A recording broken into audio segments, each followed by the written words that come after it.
Hey folks, imagine you're lying in a bed that feels like a marshmallow graveyard, soft, slightly unsettling, and oddly comforting, because tonight we're crossing the bridge of dreams, a twilight plank that creaks like an old office chair when you finally stand up after a marathon of memes.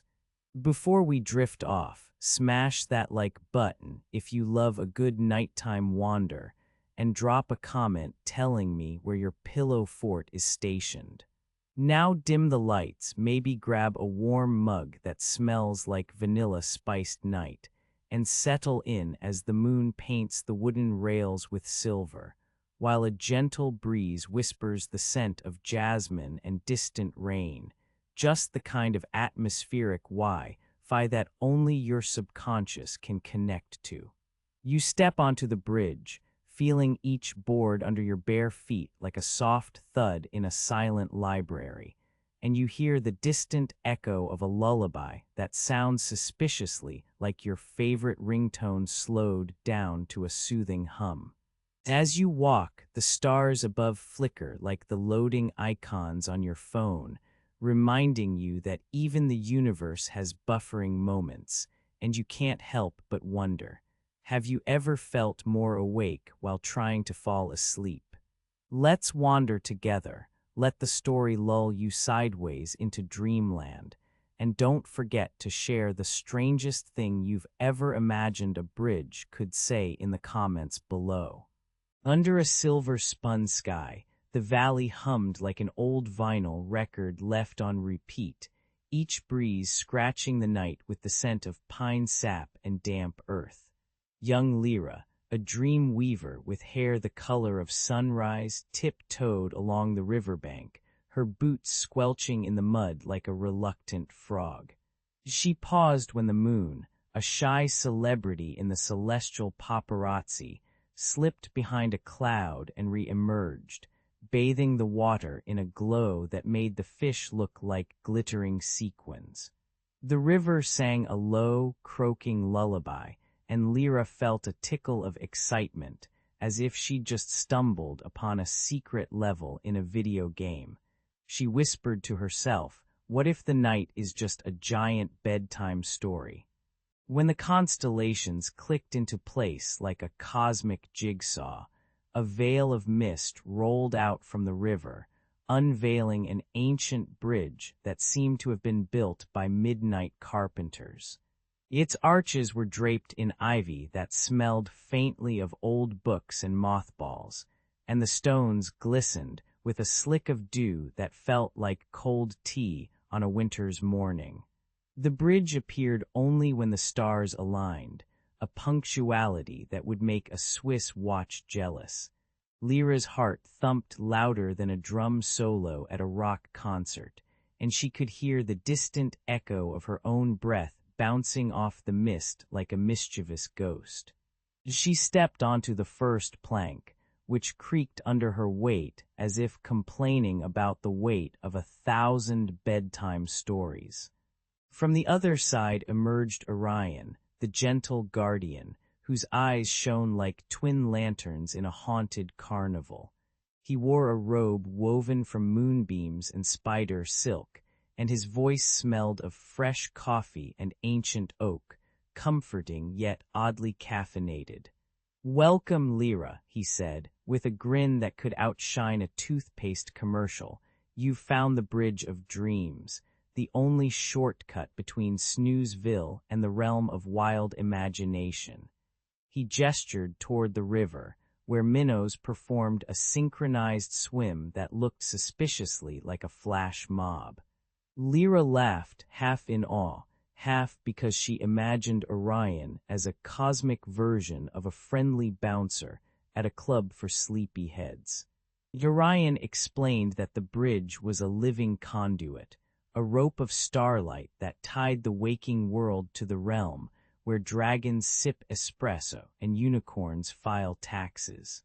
He compared it to the TARDIS, bigger on the inside, but instead of traveling through time, it ferried thoughts and wishes across the veil of sleep.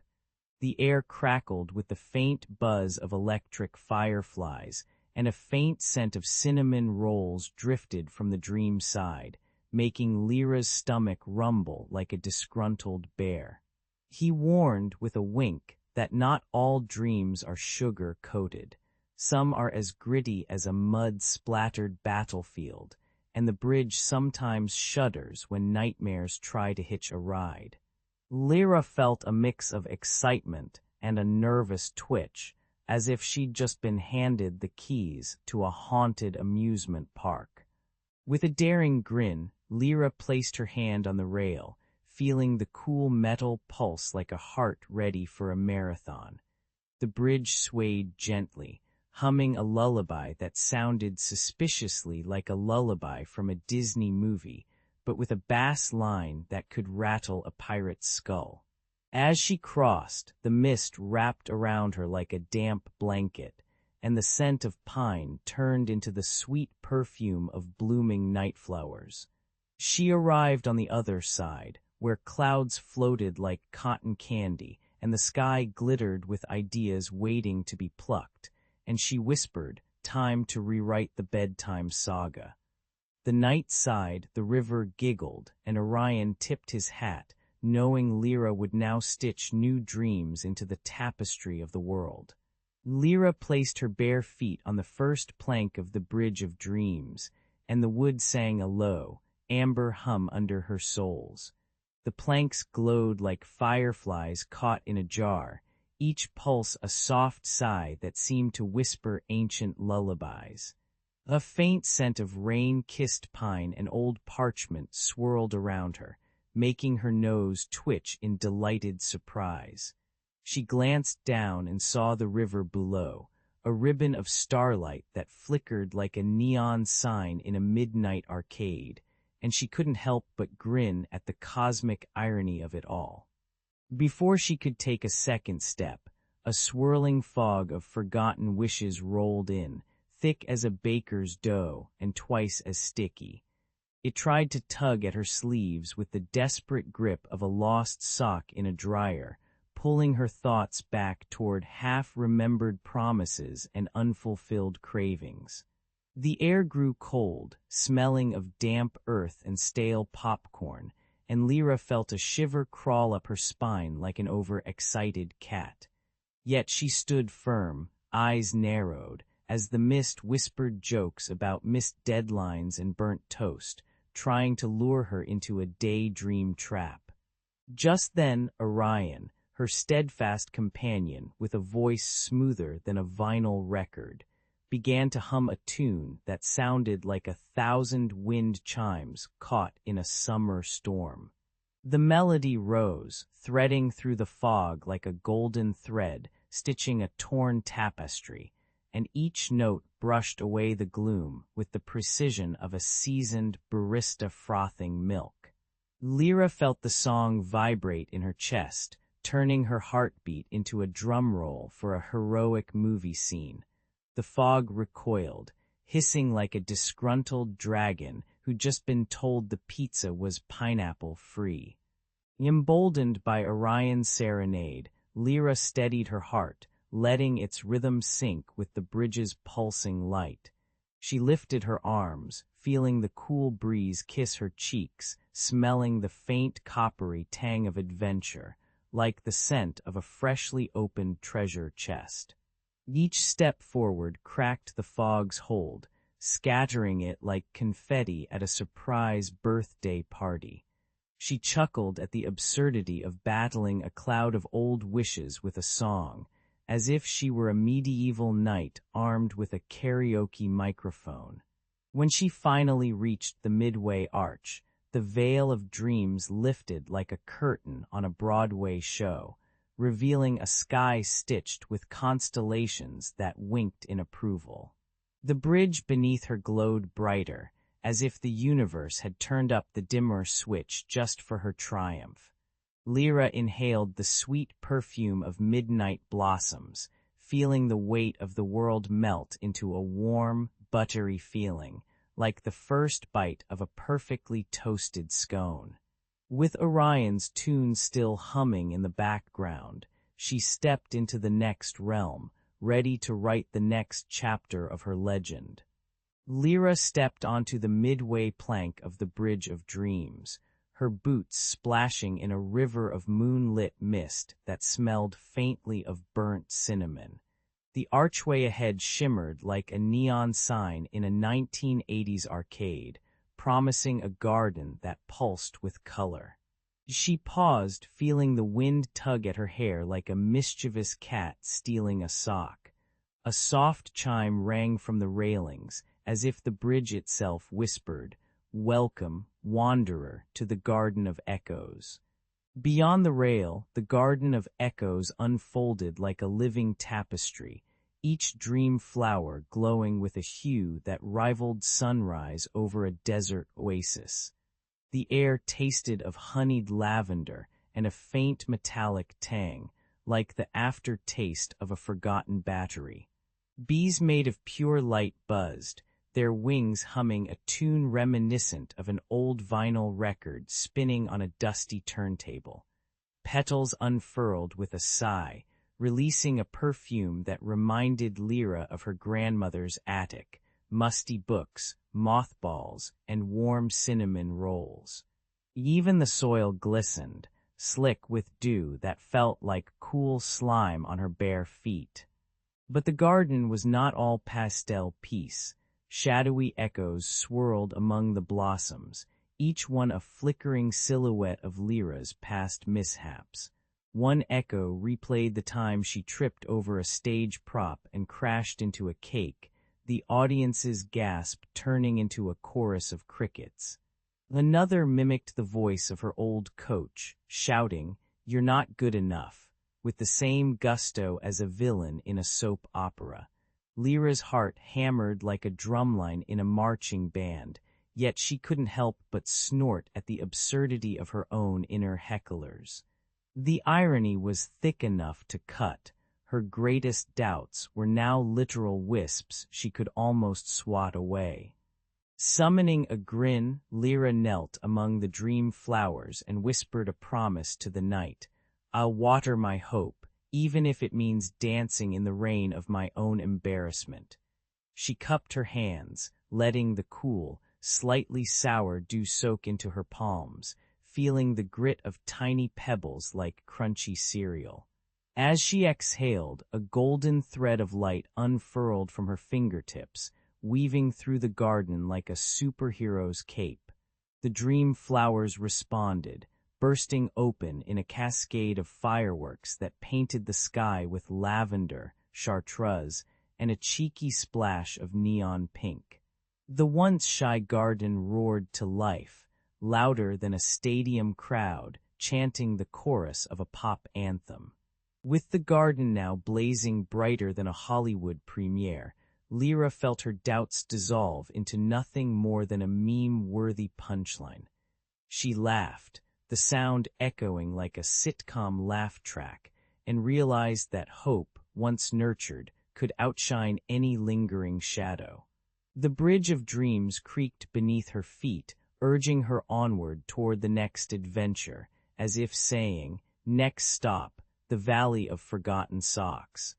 She turned back once, catching a final glimpse of the garden's radiant glow, a reminder that even the darkest doubts can be turned into fireworks. And with that, she stepped forward, her heart humming the tune of a favorite childhood cartoon's theme. At the heart of the Bridge of Dreams stood a crystal the size of a lighthouse, pulsing like a giant heartbeat made of starlight.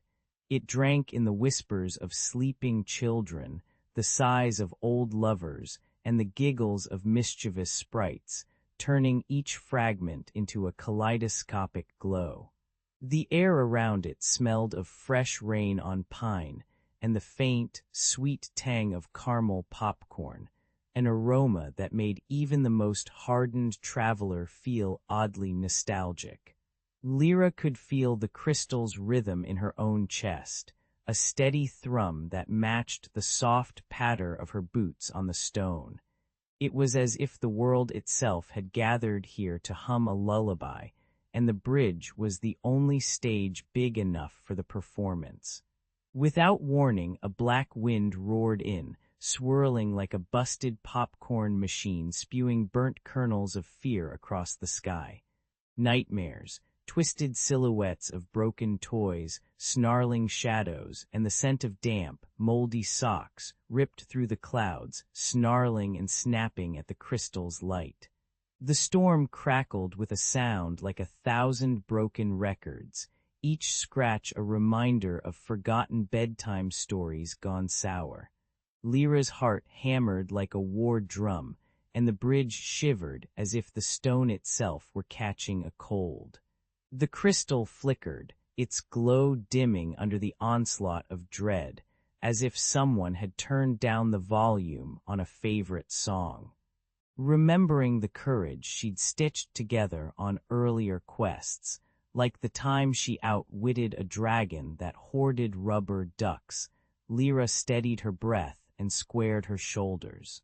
She recalled the ancient proverb, "A brave soul is just a scared one who decided to dance," and imagined herself doing the Macarena in a suit of armor for comic relief. The wind tried to yank her hair into a wild, spaghetti-like mess, but she brushed it aside with a grin that could melt ice. She lifted her hands, feeling the cold bite of the stone beneath her fingertips, and let the memory of warm tea and Grandma's knitted blanket fill her mind.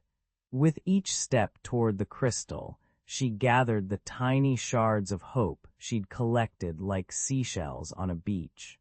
Lyra opened her mouth and sang, a lullaby of light that sounded oddly like a mash-up of a medieval chant and the opening theme of a 90s space opera, complete with a twinkling synth that would make a Jedi proud. Her voice wrapped around the storm like a soft blanket, coaxing the nightmares into a sleepy wobble. The crystal responded, its surface rippling like liquid amber, sending out beams that smelled faintly of fresh laundry and toasted marshmallows. As the light grew brighter, the nightmarish shadows shrank, turning into tiny, embarrassed puddles that evaporated with a sigh. Even the wind seemed to chuckle, as if it had just watched a slapstick comedy where the villain slips on a banana peel. When the last note faded, the storm dissolved into a gentle drizzle of glittering droplets that tickled the bridge's arches like mischievous pixies. The crystal flared, brighter than a sunrise over a medieval market, and its glow painted the stones with hues of violet and gold. Lyra felt a warm, bubbling pride in her chest, the kind that makes you want to do a victory dance in a tutu, though she settled for a modest fist pump. The bridge sang back, a soft hum that promised more dreams to come, while the air filled with the comforting scent of fresh bread from a nearby village bakery. With a final wink to the night sky, Lyra turned away, knowing the heart of the bridge would keep beating, safe in the lullaby she had gifted it.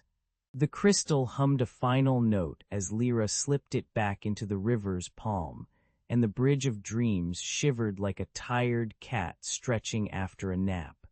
With a sigh that sounded oddly like a sighing saxophone, the luminous arches began to dissolve into mist, each ripple carrying a faint scent of wet pine and old parchment. Lyra felt the cool night air kiss her cheeks, the riverbank's mud squelching beneath her boots like a mischievous toddler's giggle. The moon, a silver coin tossed into the sky, reflected off the water and painted the scene in silver-blue ribbons. As the last strand of light vanished, she stood alone, heart thudding like a drum in a marching band. Clutched in her palm was a single dream petal, its veins pulsing with a soft amber glow that reminded her of a firefly trapped in a teacup. The petals smelled of honey, drizzled lavender, and the faint, comforting odor of fresh baked bread from a distant bakery. When she brushed it against her cheek, a gentle tingle raced down her spine, as if tiny elves were tickling her nerves. The night around her hummed with cicadas, their chorus a low-key soundtrack to the river's gentle babble. Lyra slipped the petal into her satchel, feeling its warmth settle like a secret ember against her ribs. She turned her back on the vanishing bridge, but the memory of its shimmering steps lingered, like the echo of a favorite song you can't quite place. Whenever you close your eyes, the river seemed to whisper, the bridge of dreams will reappear, ferrying you to the land of pillow-soft clouds and endless bedtime stories. Lyra chuckled, picturing herself aboard a floating Uber that only runs after sunset, complete with a driver who insists on playing lullabies on a kazoo. The night air grew richer, the scent of damp earth mingling with the faint aroma of popcorn from a nearby campfire. She laughed at the irony of a grand, magical bridge reduced to a bedtime app in her imagination. A sudden gust of wind tossed a stray leaf onto her shoe, and the leaf stuck like a clingy fan in a pop concert crowd, making her stumble in a comedic pirouette that would have impressed even the clumsiest of circus clowns. She brushed it off, feeling the gritty sand of the riverbank grind between her toes, a reminder that even the most wondrous journeys end with a bit of dirt under your nails. The river chuckled, its water bubbling like a mischievous toddler spilling soda. Lyra inhaled deeply, tasting iron and sweet riverweed, a flavor combo that could only be described as adventure with a side of grit. She whispered a thank you to the night, half expecting a response from a passing owl that looked suspiciously like a tiny, feathered Gandalf. As she settled onto a moss-soft patch of ground, the dream petal glowed brighter, casting a gentle halo that turned the surrounding reeds into a chorus of tiny lanterns. The world hushed, the river's lullaby growing softer, as if the universe itself were tucking her in with a cosmic blanket. Lyra felt her eyelids grow heavy, the glow of the petal syncing with the rhythm of her heartbeat, a perfect metronome for slumber. She smiled, knowing that whenever darkness draped over her eyes, the bridge of dreams would materialize in her mind, sturdy as an ancient oak and as comforting as Grandma's bedtime story. With a final sigh, she drifted into sleep, the river's whisper promising endless, peaceful voyages across the night sky. The mist-clad hills of Eldermere rose like a soggy blanket over the world, and Leora, young chronicler with ink-stained fingers, trudged up the winding stone path that led to the ancient monastery. She smelled damp moss and the faint perfume of burning tallow from the cloister's hearth, a scent that made her think of Grandma's old kitchen. The monastery's granite walls wore centuries of rain like a weather-ed armor, each crack humming a low, forgotten hymn. Master Rowan waited at the great wooden door, his silver beard flickering in candlelight, eyes twinkling with the mischief of a man who'd seen more sunrise than most kings. He greeted Leora with a grin that said, "Welcome, seeker. Your parchment may finally get some action beyond dusty archives." Beyond the cloister's courtyard, half hidden by a thicket of thorny foxgloves, stood the iron gate of the secret garden, an imposing lattice of rusted bars that seemed to breathe in the cold air. The gate was sealed with a forgotten rune, cold to the touch like a knight's forgotten sword hilt, and a faint thrum of ancient magic whispered from its hinges. Villagers swore the gate kept the river of time from spilling into the world, a notion that made Leora's heart wobble between curiosity and dread. A stray raven perched atop the gate, cawing a rhythm that oddly resembled the opening bars of a 1970s rock anthem. Think Stairway to Heaven, but with more feathers. Master Rowan warned, once opened, the garden will not simply give you a nice stroll. It will hand you a calendar and ask you to rewrite history. Leora's mind raced as she imagined a lost hour, a pocket of time that might still be hiding like a mischievous fox in the underbrush. She slipped a parchment knife from her satchel, scraping away moss to reveal the faint engraving of a sundial etched into the stone near the gate's base. The engraving glowed amber, emitting a scent of old tea and wet parchment, a comforting yet oddly oppressive perfume. Master Rowan handed her a tiny brass hourglass, its sand whispering like an impatient child, and said, "Find the hour that never happened, and you'll have something to write home about, unless you're allergic to paradoxes." With a grin, Leora pledged to chase the phantom hour, even if it meant stepping into a timeline where socks never match.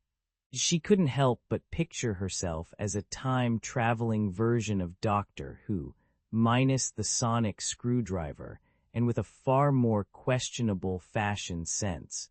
Her tunic was more medieval than sci-fi. The garden, according to rumor, guarded a sundial that could fast-forward mornings, meaning no more groggy villagers trudging to the well at dawn. Talk about a universal snooze button.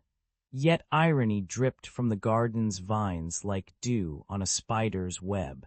The very thing that could grant eternity also threatened to trap her in a loop of endless tea breaks. As a crow swooped low, it dropped a wilted rose that smelled faintly of burnt toast, a reminder that even the most magical places have their gross, gritty underbelly.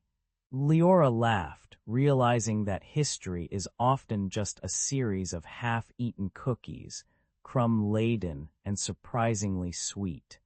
With the gate's iron bars glinting like a reluctant smile, Leora stepped forward, feeling the cool stone under her boots and the weight of centuries pressing like a librarian's stare. The wind tugged at her cloak, rustling through ancient banners that bore emblems of forgotten kingdoms, each flutter a silent applause for her daring. Master Rowan's voice floated behind her. "Remember, child, time is a garden. Plant wisely, prune ruthlessly, and don't water the weeds." The garden's threshold seemed to inhale, drawing her into a world where time's rivers braided together, promising both bewildering puzzles and fragrant blossoms. And so, with a heart humming like a drumbeat in a medieval tavern, Leora began her quest to reclaim the lost hour, unaware that the garden might just rewrite her own story. Leora's boots sank into the mossy loam as she followed the winding path of the secret garden of time. A sudden glint caught her eye, a rusted key, half buried in a knot of ivy that smelled like damp pennies and old tea. She brushed away the green tendrils, feeling the cold metal bite into her palm like a forgotten relic from a pirate movie. The key's teeth were jagged, as if time itself had tried to chew them, and a faint humming rose from the vine, like a cat purring in a library. With a grin, she slipped the key into her pocket, unaware that the garden was already listening. Rowan appeared from behind a towering rose bush, his coat flapping like a medieval banner in a breeze that smelled of rosemary and rust. "That key," he said, "is the loom's shuttle. You can pull at the threads that bind yesterday to today."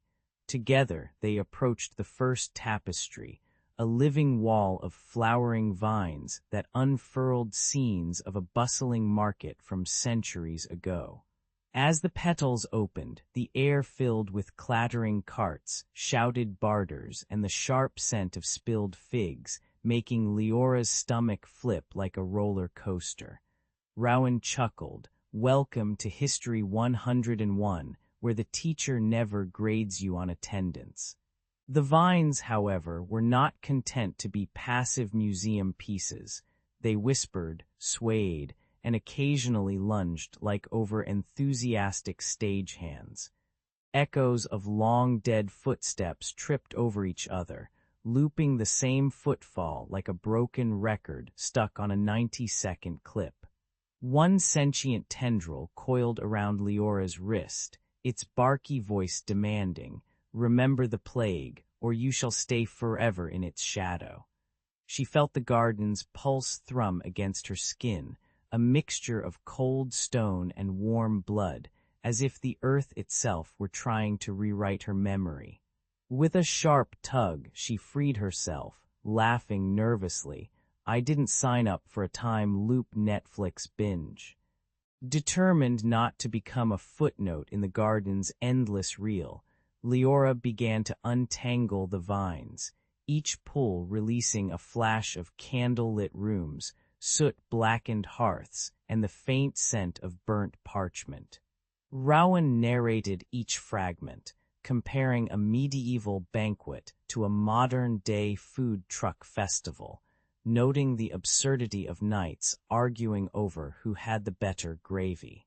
The garden responded with a chorus of rustling leaves, punctuated by a sudden burst of giggling, perhaps the ghost of a jester who found the whole affair hilariously ironic.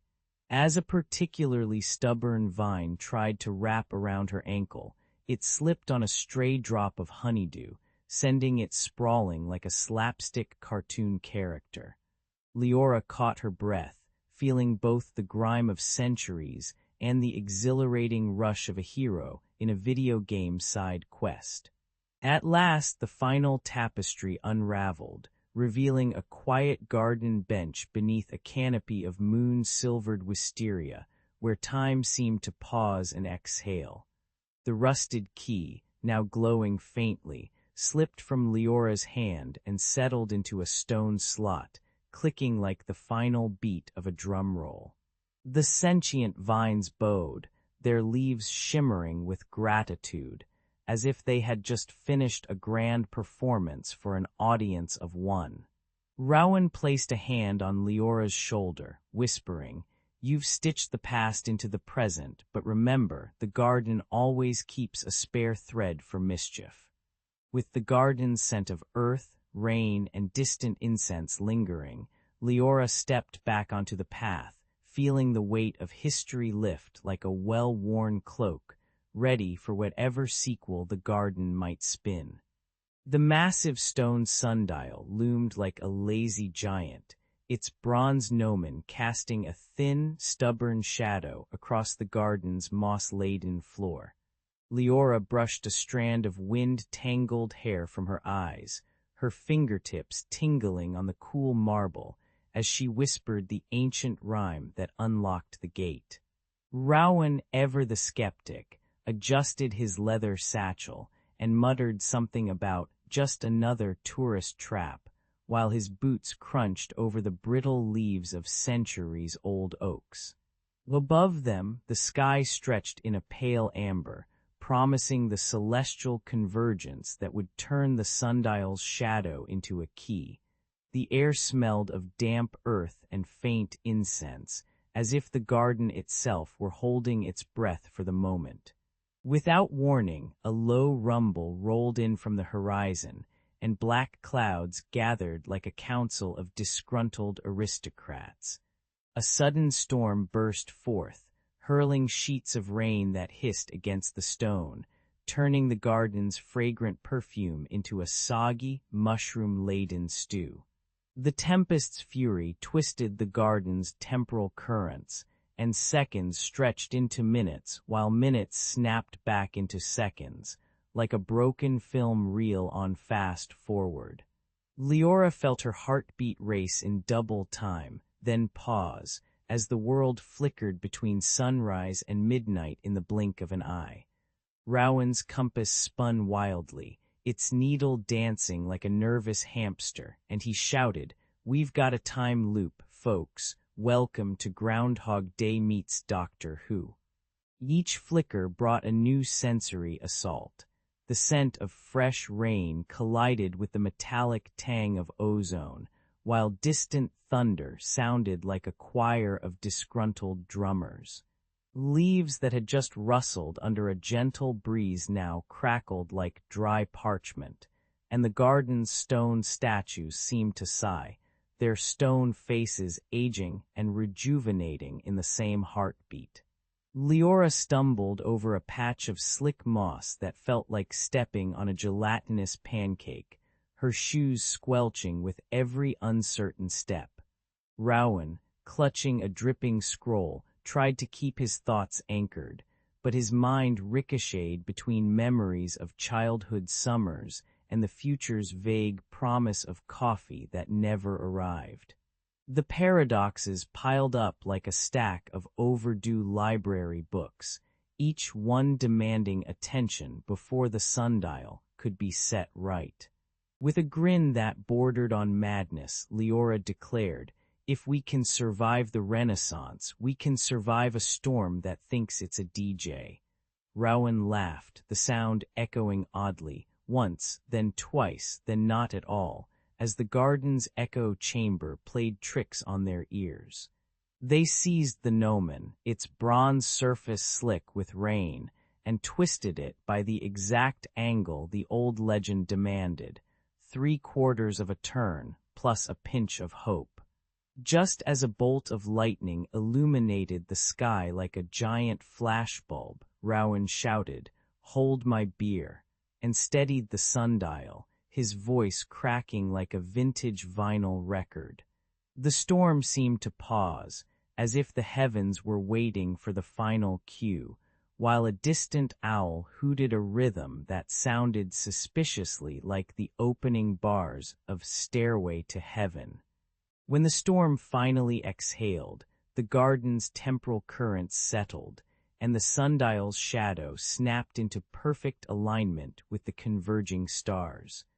A low, resonant chime rang through the stone arches, like a cathedral bell announcing the end of a long, absurdly dramatic intermission. The gate, once a stubborn slab of iron, creaked open, releasing a rush of warm, pine-scented air that smelled like victory and fresh coffee. Leora and Rowan stepped through, their clothes dripping but their spirits dry, and exchanged a look that said, "We survived the worst of history's worst-case scenarios."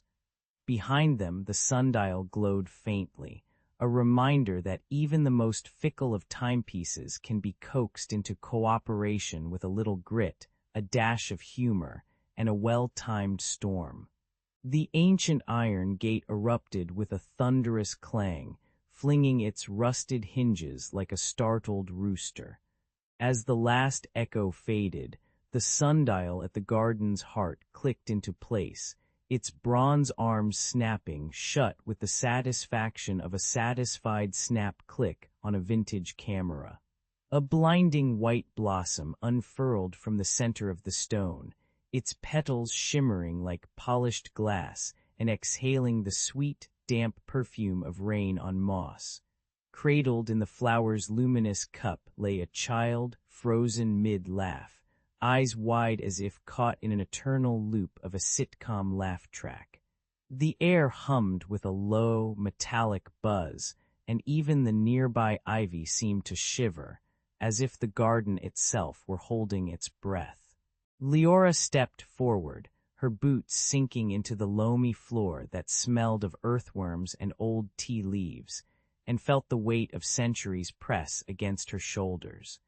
The child's frozen grin tugged at a tender thread in her heart, a thread she'd been careful not to pull since the garden's founding myth warned of chaos unleashed by a single broken moment.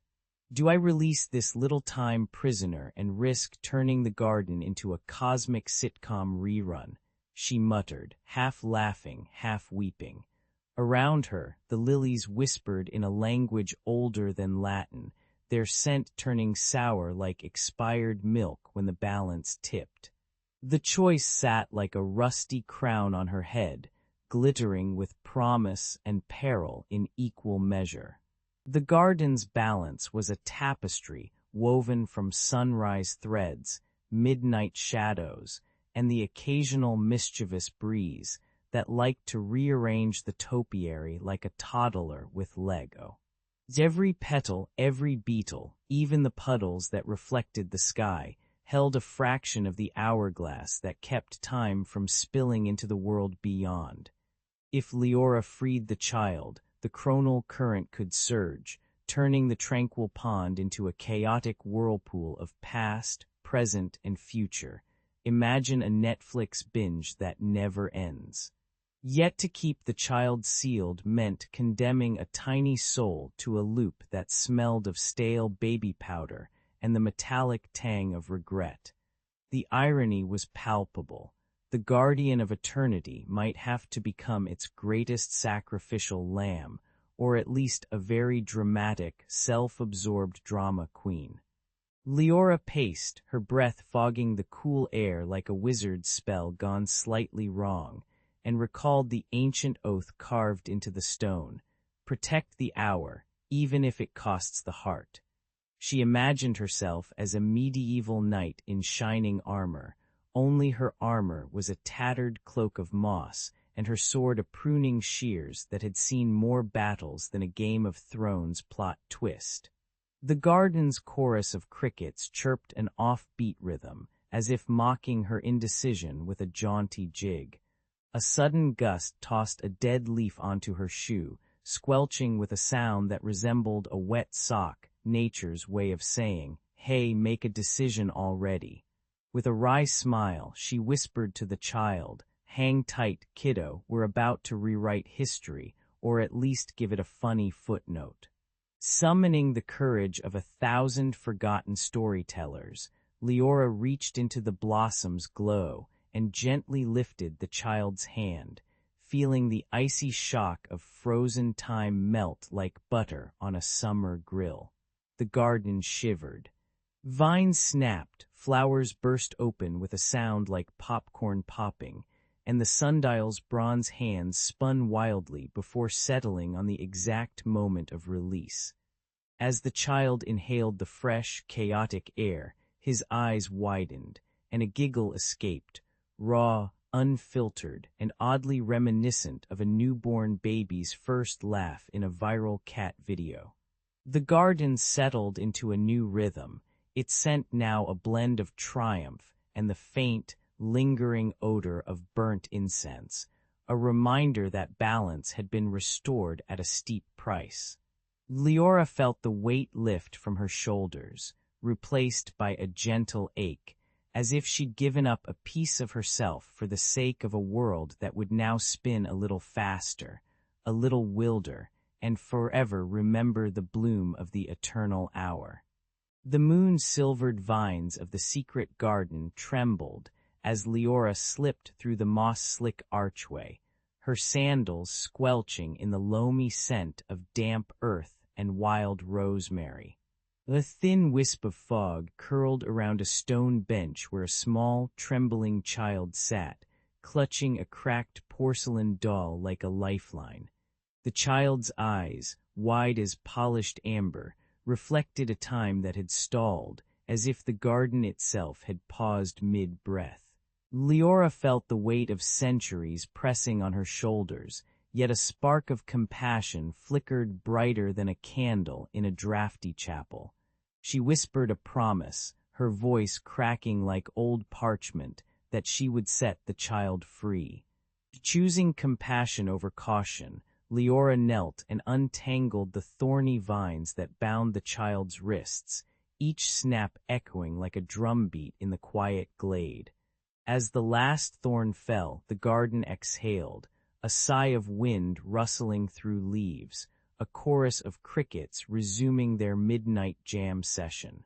Time, which had been stuck like a jammed clock, began to unwind.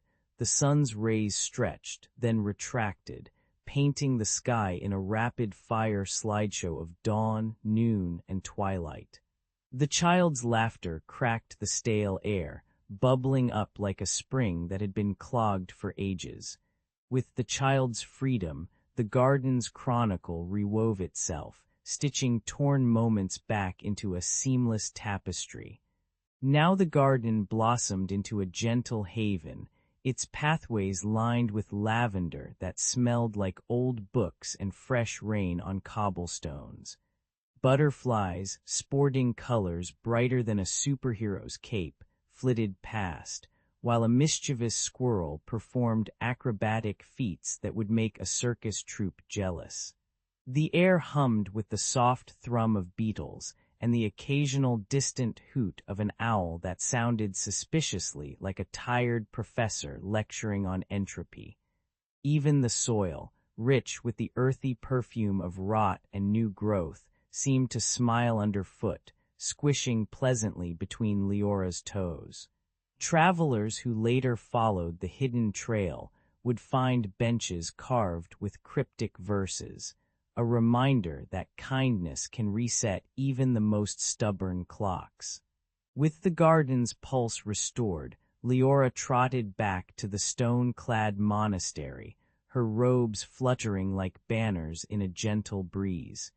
She entered the scriptorium, where monks hunched over ink-stained desks, and began to etch the tale onto vellum with a quill that squeaked like a squeaky toy. The monks chuckled at her dramatic flair, noting that her story had more twists than a pretzel factory on a Saturday night. She recorded the garden's sigh, the child's giggle, and the way time had hiccuped back into rhythm, sealing each line with a drop of lavender oil for fragrance. As the candle flames danced, Leora felt the weight of history settle on her shoulders, light enough to keep her humming a tune reminiscent of a 90s sitcom outro.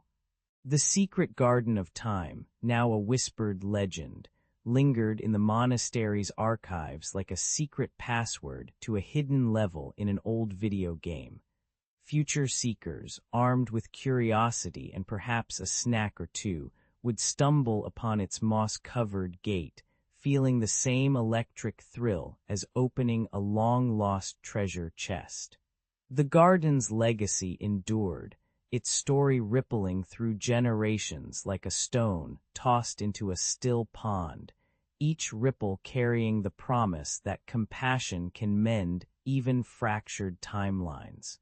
And so whenever a clock ticks oddly or a flower blooms out of season, old monks smile knowingly, thinking, "Ah, Leora's petals are at work again."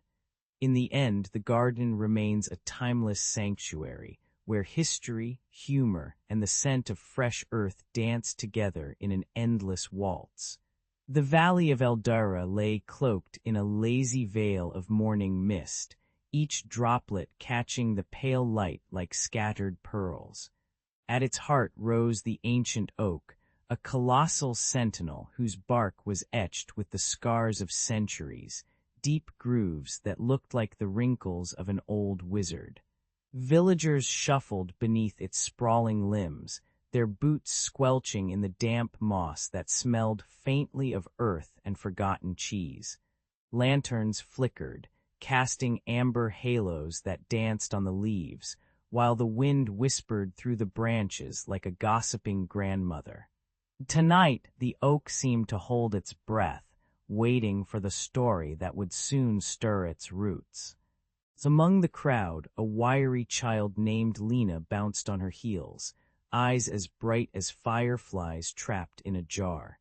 She tugged at Elder Rowan's sleeve, a man whose beard could hide a small rabbit and whose voice carried the weight of 1,000 bedtime tales. "What does the old tree know?" Lena asked, her curiosity louder than the cicada's midnight chorus. Rowan chuckled, his laugh rustling like dried leaves, and replied, "If you listen, the oak will spill secrets older than your grandma's recipe for burnt toast." The villagers exchanged amused glances, half expecting the tree to break into a karaoke rendition of Let It Be. As the sun slipped behind the hills, the oak's bark began to hum, a low vibration that tickled Lena's fingertips. The sound was part sigh, part creak, like an ancient door opening to a dusty library where scrolls smelled of mildew and stale coffee. Lena pressed her ear to the trunk, and the tree murmured tales of battles fought with wooden swords and feasts where the roast was so tough it could double as a boot. The whispers curled around her like warm tea, each syllable flavored with the crisp bite of pine sap and the faint metallic tang of old armor. Even the skeptical villagers felt a shiver, as if the oak had just reminded them that history isn't always polished. It's sometimes a muddy boot in a castle hallway. Encouraged by the oak's gossip, Lena and Rowan decided to follow the faint trail of a silver leaf that fluttered down like a mischievous sprite. The leaf landed near a hidden spring that gurgled like a nervous comedian, its water sparkling with tiny bubbles that sang pop as they burst. They slipped their boots into the cool stream, feeling the slick stones bite at their heels, while the air grew sweet with the scent of wildflowers and distant campfire smoke. Suddenly, a chorus of frogs croaked a rhythm that sounded suspiciously like the opening bars of a popular space opera theme, making Lena giggle and Rowan grin. The adventure felt both grand and absurd, as if they were starring in a medieval version of the Avengers, but with more moss and fewer capes.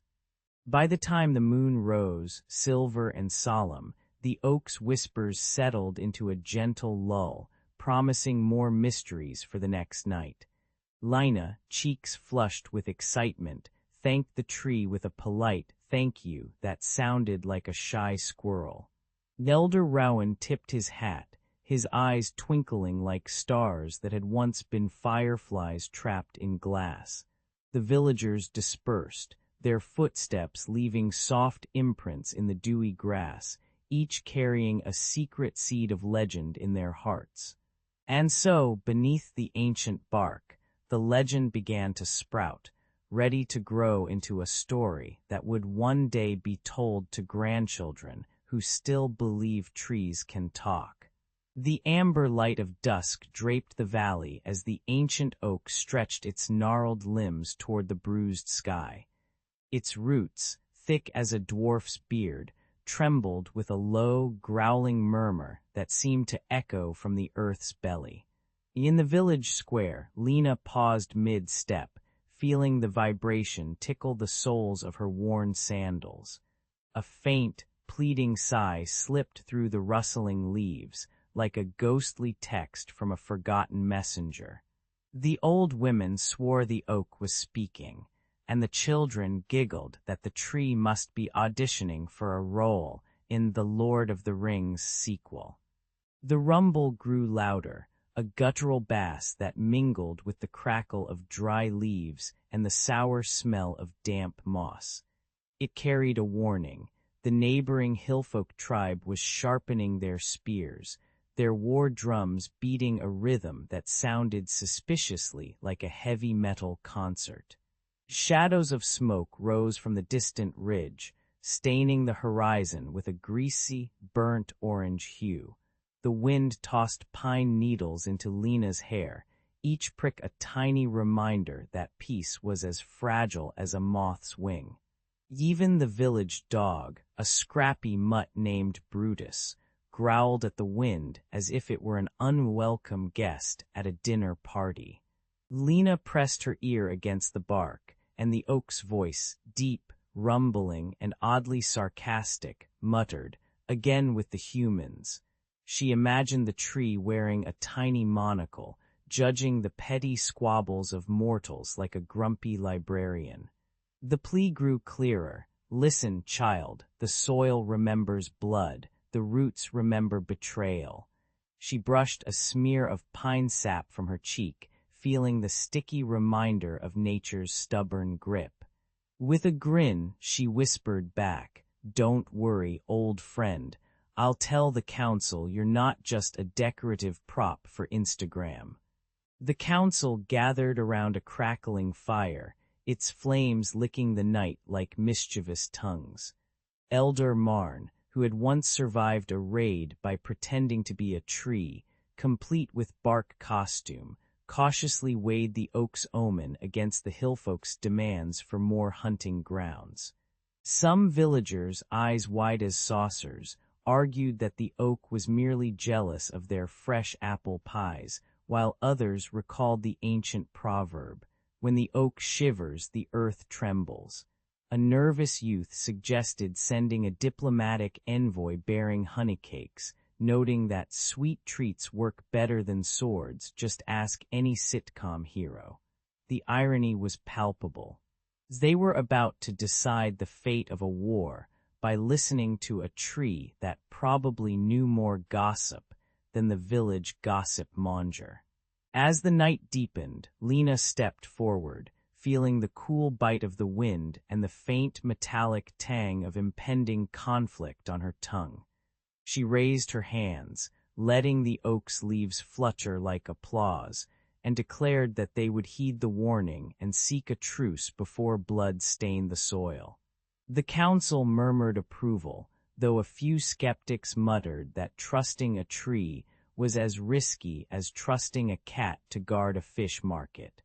The oak's roots seemed to sigh in relief, sending a soft, earthy perfume that curled around the villagers like a comforting blanket. With the decision made, the village settled into a quiet lull, the rustling leaves humming a lullaby that promised tomorrow's peace, if the hillfolk didn't decide to bring a dragon to the negotiation. Under the amber glow of dusk, Lena pressed her ear to the ancient oak's bark, hearing a soft murmur like a grandmother's lullaby mixed with wind-chimed bells. Elder Rowan, his beard dusted with pine resin, chuckled and said the tree was probably just gossiping about the village's latest goat-herding fiasco. Together they slipped into the forest, their boots crunching on a carpet of fallen leaves that smelled of damp earth and sweet sap. The oak's branches swayed, pointing a trembling finger toward a hidden glade that legends claimed held a song of peace. With hopeful hearts, they followed the whispering trail, unaware that the night had its own agenda. Soon a gale roared in, snapping twigs like brittle popcorn and hurling rain that stung their faces with icy needles. Lena clutched her cloak tighter, feeling the wind slap her cheeks as if the sky were a disgruntled druid with a bad haircut. Rowan shouted over the howl, "Hold fast, child. Even the fiercest storm respects an oak's roots." They ducked beneath a low branch that creaked under the pressure, the bark slick with slime that smelled faintly of sour milk. When the tempest finally passed, they emerged dripping, their hair wild like the mane of a lion who'd just escaped a shampoo commercial.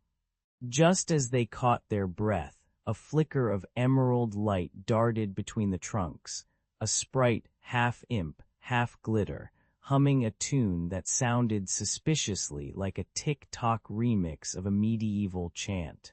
The mischievous creature giggled, sprinkling a dust of glowing pollen that tickled their noses and made Lena sneeze a spray of pine-scented mist. Looking for the song of peace, the sprite chirped, twirling in mid-air like a ballerina on a caffeine high. Rowan raised an eyebrow, replying, "If you know the way, guide us, or at least stop turning my beard into a glitter bomb." With a sly grin, the sprite led them through a maze of twisted roots, each step echoing with the faint thrum of an ancient melody. When they emerged from the sprite's labyrinth, the tribe's camp flickered in the distance, its torches sputtering like nervous fireflies. Whispers of doubt floated on the wind. Some elders muttered that chasing old legends was as pointless as trying to teach a cat to fetch. Lena felt a knot of anxiety tighten, her stomach churning like a cauldron of bitter broth. Yet Rowan placed a steady hand on her shoulder, reminding her that even the mightiest empires began with a single daring step, much like how Rome started with a goat and a lot of ambition. Their resolve hardened, and they marched toward the camp, each footfall a silent promise to prove the old oak's song true. At last the hidden glade unfolded before them, a moonlit clearing where ancient branches formed a natural amphitheater, their leaves shimmering with dew like tiny crystal chandeliers. In the center stood a stone altar, etched with runes that pulsed with a gentle, warm light, humming a lullaby that soothed even the most jaded heart.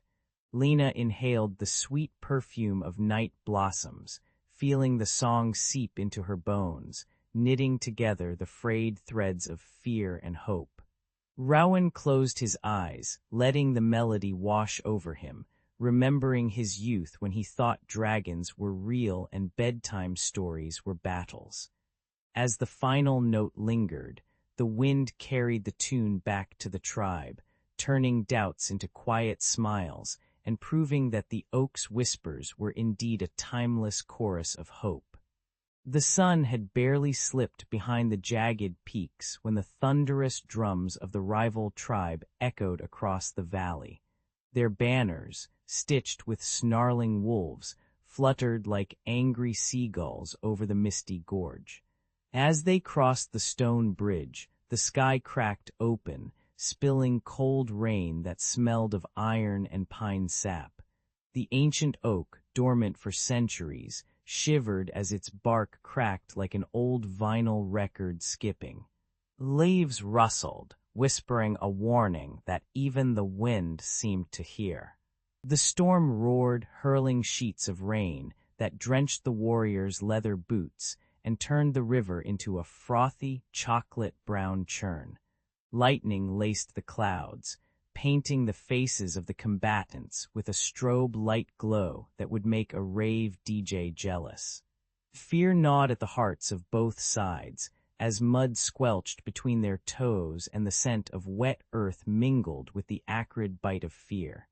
Then, from the oak's massive trunk, a low hum rose, deep as a bass drum in a stadium, vibrating the very stones beneath their feet. The hum swelled into a chorus of whispers, each syllable dripping with the memory of centuries. The whispers gathered like a choir of old storytellers, their voices weaving a resonant chant that rose above the howl of the gale. As the chant grew, the wind seemed to yawn, its fury softening into a gentle sigh that tickled the warriors' ears. Both tribes felt a strange warmth spreading through their chests, as if someone had slipped a comforting blanket over a cold night. A chuckle escaped the chief of the rival tribe, who muttered, "Did the oak just drop a mixtape?" Even the stoic elder of the valley cracked a grin, realizing the ancient tree had a better sense of humor than the court jester. The harmony of the oak's chant clashed with the discord of clashing swords, turning the battlefield into a surreal dance floor where peace and war twirled together. Sparks of steel sputtered out, then fizzled like fireworks that forgot to explode, as the warriors lowered their weapons, bewildered by the sudden lull. The air filled with the sweet scent of pine resin, mingling with the metallic tang of blood that had not yet been spilled, a reminder that conflict still lingered. Yet the oak's song swelled, a tidal wave of melody that washed over the valley, urging every heart to beat in unison. In that moment, the valley became a living tapestry, threads of rival colors stitching themselves into a single, vibrant pattern. When the final note faded, the storm sighed its last, leaving puddles that reflected the moon like shattered mirrors. The rival tribe turned back, their banners now fluttering in a breeze that smelled of fresh pine and the faint hint of burnt marshmallows from the campfires. The valley's people gathered around the ancient oak, patting its massive trunk as one might pat a loyal dog after a long walk. The oak settled back into its slumber, its leaves rustling a sleepy lullaby that promised future peace. And so, under a sky now studded with twinkling stars, the valley whispered a new legend, one where even the fiercest storms could be tamed by a tree with a voice louder than a rock concert encore. The storm had finally spent its fury, leaving the valley slick with rain-spattered mud and the scent of wet earth. As the first light crept over the hills, villagers emerged from their thatched huts, their cloaks dripping like soggy noodles. Across the clearing, the former foes, once brandishing spears like temperamental toddlers, stood shoulder to shoulder, eyes squinting at the sunrise. The ancient oak, its branches sprawled like a wise old king's beard, welcomed them all beneath its emerald canopy. Even the crows, usually the valley's gossip column, perched quietly, as if waiting for a story to unfold. The oak's leaves rustled a soft hymn, each whisper sounding like a grandmother's lullaby mixed with the crackle of a campfire. Sunbeams filtered through the foliage, painting golden freckles on the mossy bark and turning dewdrops into tiny prisms. A faint perfume of pine and wildflowers rose, battling the lingering stench of soggy straw and the occasional skunk who had taken refuge during the storm. As the wind swayed the branches, the tree seemed to chant, "Peace, my children," in a voice older than any bard's ballad. The villagers laughed half-heartedly because they could almost hear the oak chuckle back, a low rumble like an old engine sputtering to life. Old grudges melted faster than butter on a hot skillet when the oak's song wrapped around them like a cozy blanket. Friends cast after a bad breakup, muttered one young farmer, earning a chorus of snorts from the former warriors. Irony dripped from the scene. The same tree that had once hidden their secret meetings now hosted a peace summit under its boughs. A shy child pointed out that the oak looked like Yoda if he'd swapped his cane for a gnarled branch, prompting a ripple of giggles. Even the grizzled blacksmith, who could hammer iron with a stare, softened his glare and offered a handful of fresh berries as a peace offering. Lena, eyes heavy as lead, settled onto a cushion of soft moss, feeling the earth's heartbeat sync with her own. The oak's whispers turned into a gentle lullaby, each note cradling her thoughts like a mother rocking a newborn. She inhaled the cool, damp air, tasting hints of moss and the distant aroma of someone's breakfast stew still clinging to the wind. As a moth fluttered lazily by, its wings brushing the leaves, Lena imagined the oak's roots stretching down to the ancient river, pulling up stories like pearls. With a sigh that sounded suspiciously like a contented cat, she let the canopy's shade seal her into a peaceful slumber, trusting the tree to guard her dreams. When the first rooster crowed, the valley awoke to a chorus of gratitude, each voice echoing the oak's promise. The ancient oak, now crowned with sunrise-kissed leaves, stood as a living library, its bark etched with the day's triumphs and the night's secrets. Villagers rose, stretching limbs still stiff from the storm, and whispered vows to tend the tree as they would a treasured heirloom. Lena's sleeping form, cradled by moss, seemed to smile, as if the oak had already begun to write her story into the wind for generations yet unborn.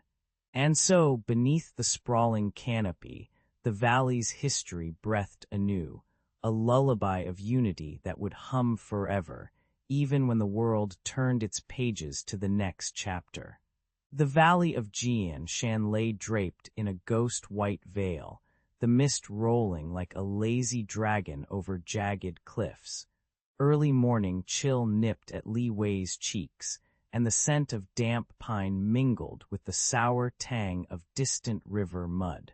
He trudged along a stone-cobbled path that squeaked under his sandal soles, each step echoing like a whispered warning. Somewhere beyond the ridge, a lone crane cried, its call bouncing off the limestone like a forlorn trumpet. Li Wei paused, inhaled the cool, metallic air, and felt the valley itself humming a low, ancient lullaby. Halfway up the slope, his boot struck something hard, a rusted lantern half buried in a puddle of slime-slick moss.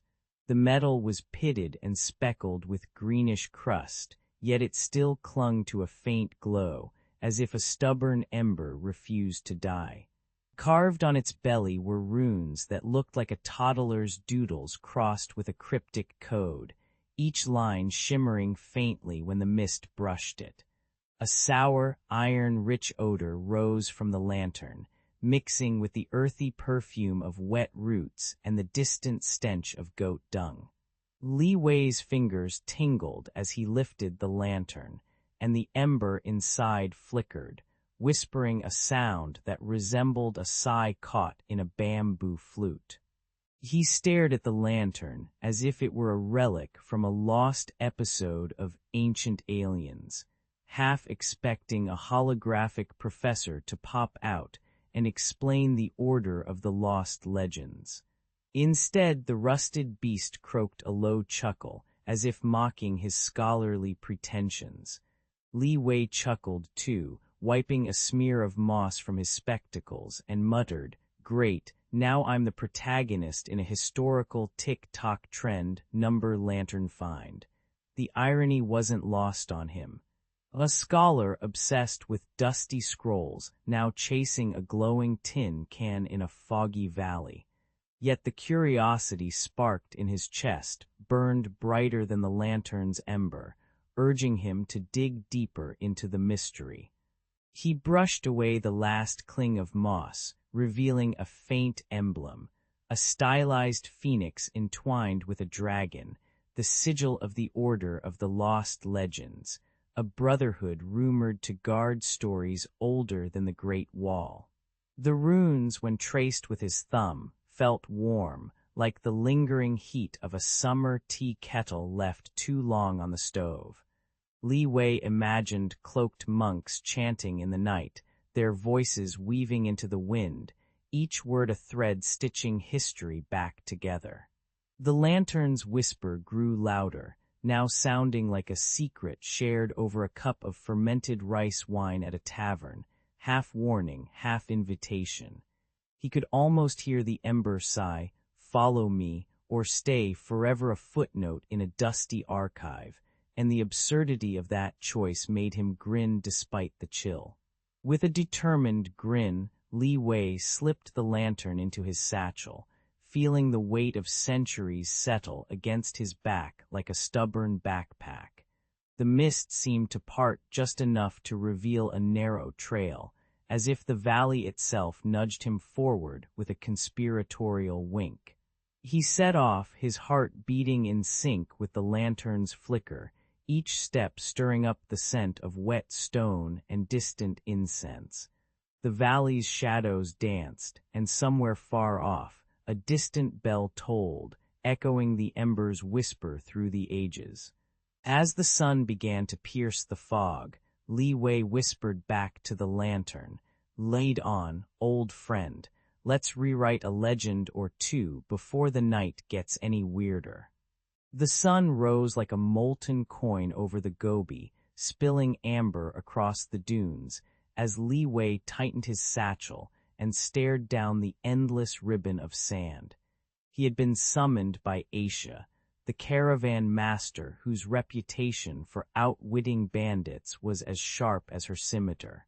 Their caravan, camels groaning under heavy silk rolls, spices that smelled like a bazaar after a rainstorm, snorted forward, kicking up clouds of grit that tasted like iron on the tongue. Li Wei could hear the distant call of a lone hawk, a reminder that even the sky was watching their trek. He felt a shiver of excitement, the kind that comes when you suspect a legend is about to step out of the shadows. Geisha led the troop through a canyon where walls glimmered with ancient frescoes, each crack whispering stories of traders long dead. The caravan's rhythm was a percussion of hooves, clinking teacups, and the occasional mutter of a merchant bargaining over jade that smelled faintly of sandalwood and sweat. As they descended, a plume of dust rose behind them like a ghostly banner, announcing their presence to anyone with eyes sharp enough to spot a moving speck. Suddenly, a rustle in the rocks revealed a band of Kh-Wearsome scouts, their eyes glittering with the same hunger that had driven Aisha's ancestors to cross deserts. The air thickened with tension, the scent of camel urine and fear mingling in a pungent cocktail.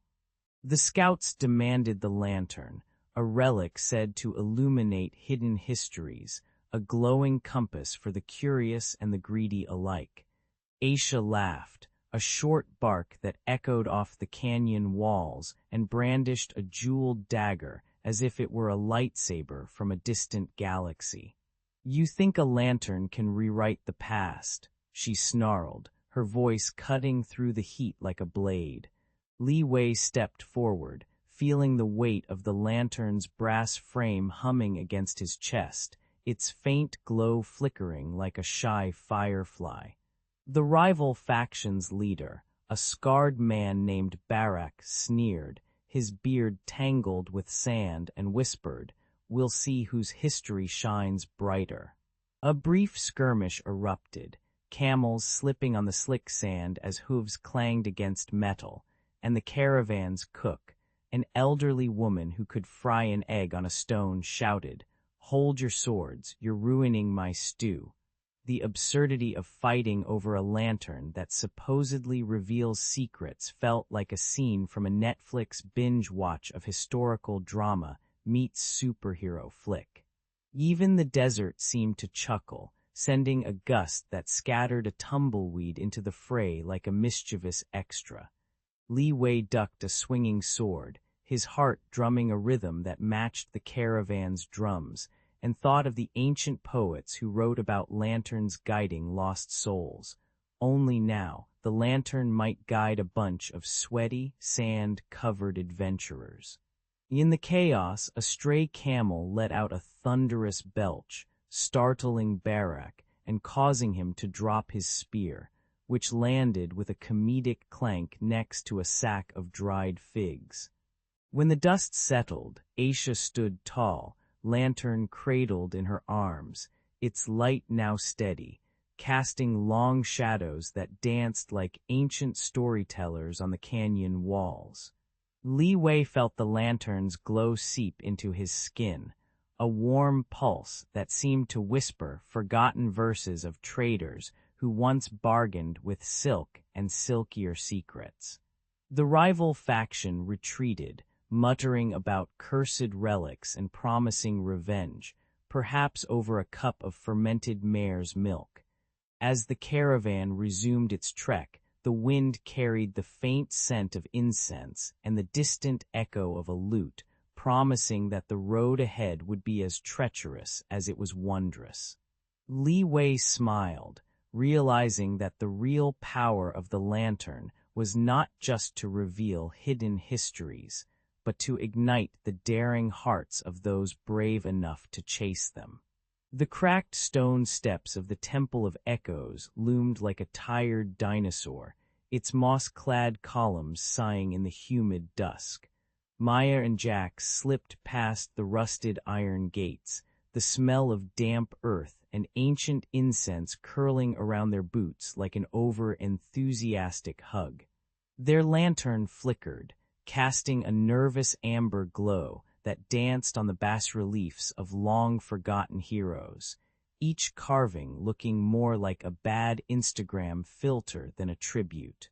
Somewhere in the distance, a wind whistled through cracked arches, sounding suspiciously like a chorus of gossiping monks. With a shared grin, they whispered, "Let's see if the ghosts here are more helpful than my last group project."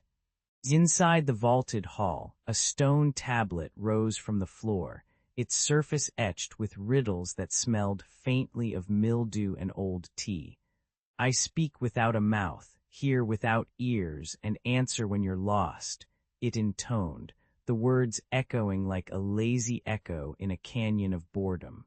Maya's mind raced, recalling a childhood game of Simon Says, while Jax muttered that the answer must be an echo, a punchline even the ancient builders would have snorted at.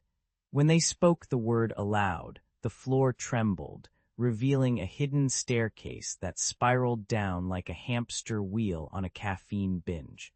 The duo descended, the air growing cooler, and the scent of wet stone turning into something vaguely reminiscent of Grandma's cellar stew.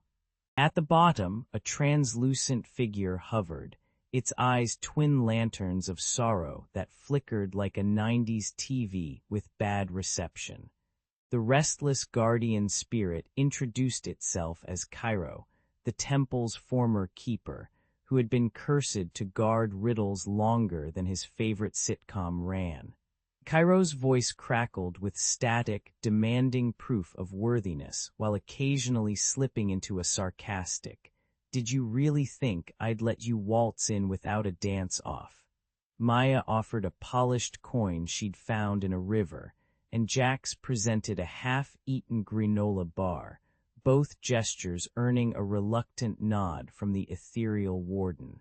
Yet the spirit warned, one false step and the lantern's light will dim, and I'll be stuck listening to the same echo forever, like a broken record at a karaoke bar. Just as they prepared to claim the inner sanctum, a familiar chuckle echoed from the shadows. It was Lyra, the charming thief who had joined them for just a quick favor. She slipped a silver dagger into the lantern's base, her eyes glittering with the promise of selling the artifact to the highest bidder on the black market of antiquities. "You really thought I'd share the loot," she sneered, tossing the dagger like a careless frisbee, and the lantern sputtered, its glow wobbling like a nervous firefly. The betrayal sent a cold draft through the chamber, stirring dust that smelled like old socks and regret, and Cairo's spectral form flickered, his lament turning into a mournful wail. Maya lunged, grabbing Lyra's sleeve, while Jax shouted, "Not today, Netflix binge watchers, the lantern's not for sale." In a desperate scramble, Maya wrestled the dagger away, her fingers slick with sweat and the faint taste of iron, while Jax recited an ancient chant he'd half remembered from a bedtime story. The lantern's flame steadied, flaring brighter than a Hollywood premiere, bathing the temple in warm gold that made the stone carvings look like they were about to break into a synchronized dance. Cairo, now glowing with gratitude, lifted his translucent hand, and the walls resonated with a chorus of echoing applause that sounded suspiciously like a stadium crowd after a last-minute goal. Lyra, humbled and a little singed, slunk away muttering about "next time" as the temple's doors began to close, sealing the echo of betrayal forever. With the lantern's light intact, Maya and Jax stepped back into the night, the air humming with promise, and Maya whispered, "Let's hope the next legend doesn't involve more ghostly karaoke."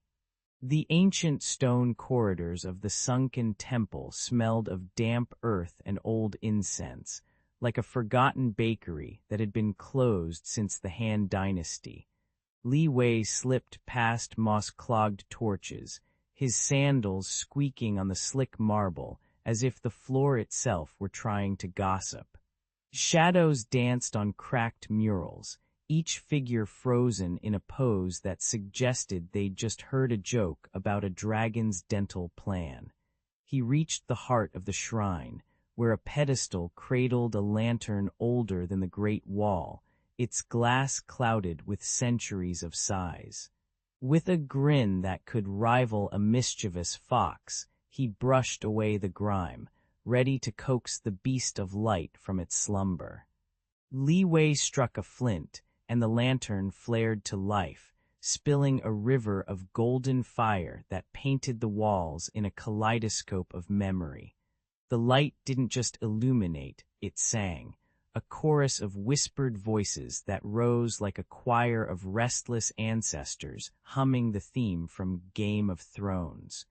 Images burst forth, soldiers marching in synchronized step, scholars scribbling on bamboo, and a mischievous monk juggling lanterns while chanting about tofu. The air grew thick with the scent of roasted chestnuts and iron, a sensory mash-up that made Li Wei's stomach flip like a pancake in a wok.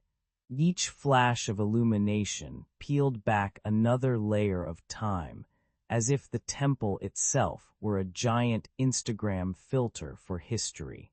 The cascade of luminous memories coalesced into a single, crystal-clear vision.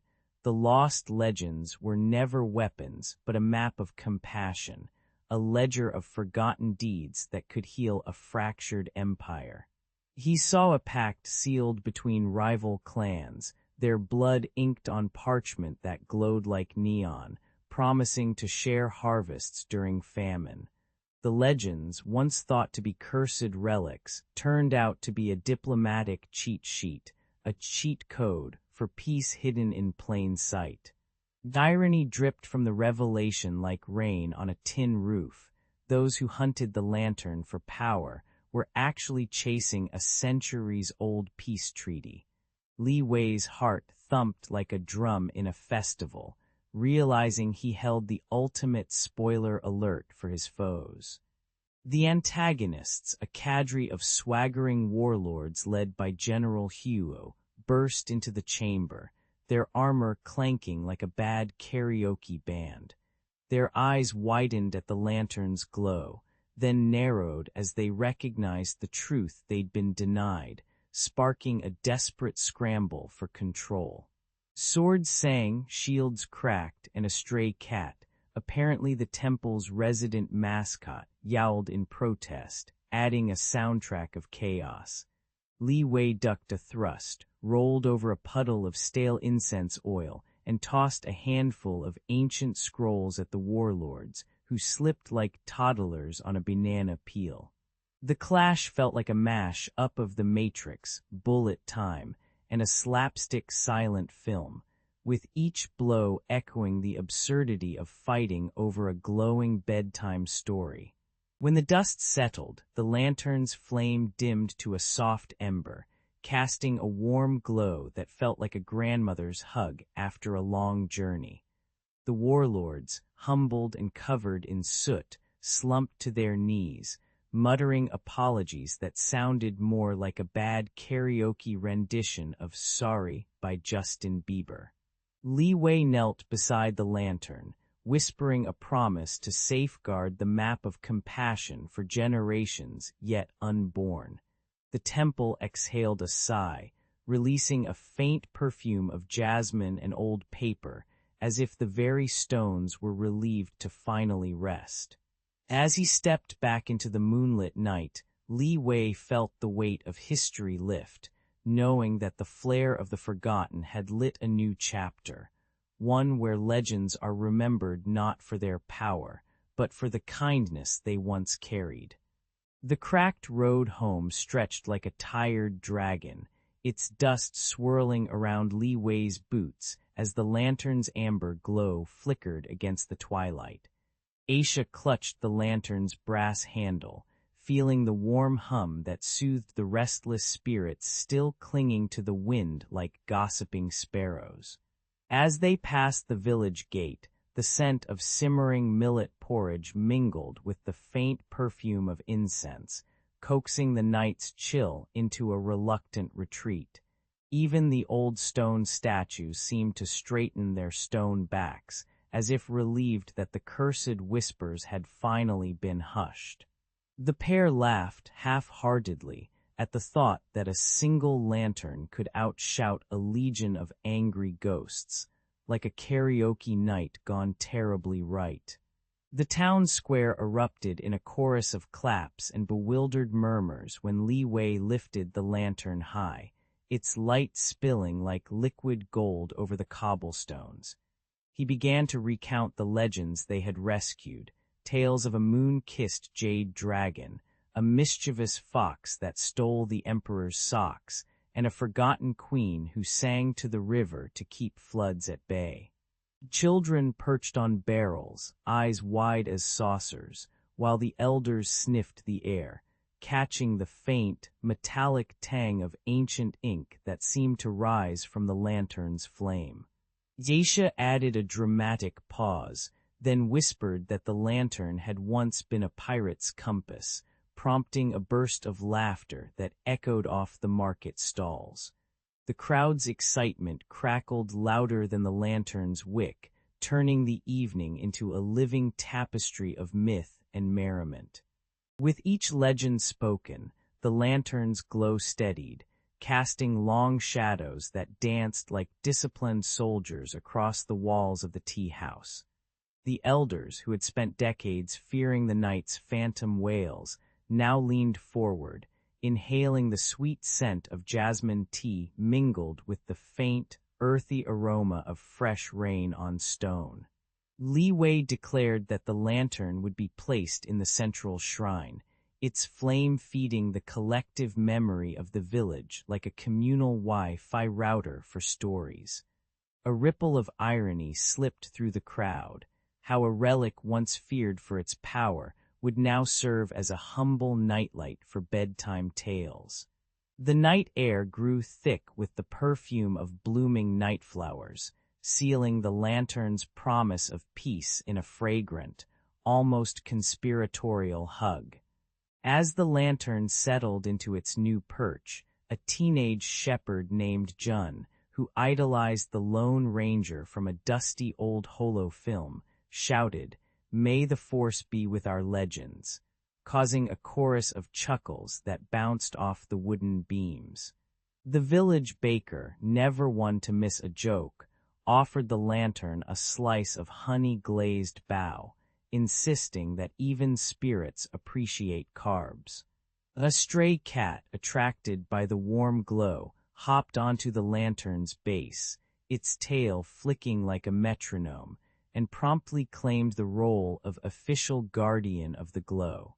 The absurdity of a cat-crowned sentinel made Li Wei grin, remembering the old proverb that says, "Even the fiercest dragon can be tamed by a well-timed snack." Yet beneath the laughter, a quiet resolve settled like soot on a chimney. This beacon would outlast any meme, any fleeting fad, and keep the stories alive for generations, yet unborn. When dawn finally brushed the horizon with pinks and golds, the lantern's flame still burned steady, its light spilling onto the river like a sunrise on a silver screen. Villagers gathered around, eyes moist with pride, as Aisha whispered that the lantern would be passed down like a family heirloom, its glow a reminder that history is a living fire, not a dusty book. The scent of wet earth and distant incense mingled, promising new adventures that would one day be whispered to curious children under the same amber halo. Li Wei tipped his hat, feeling the weight of the night lift off his shoulders, and mused that perhaps the real legend was not the dragon or the fox, but the stubborn human heart that refuses to let stories die. And so the lantern, now a beacon of peace, flickered on, ready to guide future wanderers through the tangled corridors of myth, much like a GPS that never loses signal, only it runs on wonder instead of batteries. When the constellations were still whispered as destiny's road signs, the kingdom of Luminara looked up with hungry eyes. At the heart of that realm sat Arian, a ruler who traded his crown for a telescope and a stubborn curiosity. He dreamed not of conquests, but of a citadel that could scoop up the night sky and keep it safe like a jar of fireflies. The idea glittered brighter than the royal treasury, and his council laughed, thinking he'd swapped swords for star dust. Yet Arion smiled, for he knew that a stone can hold a secret if you press it against the heavens long enough.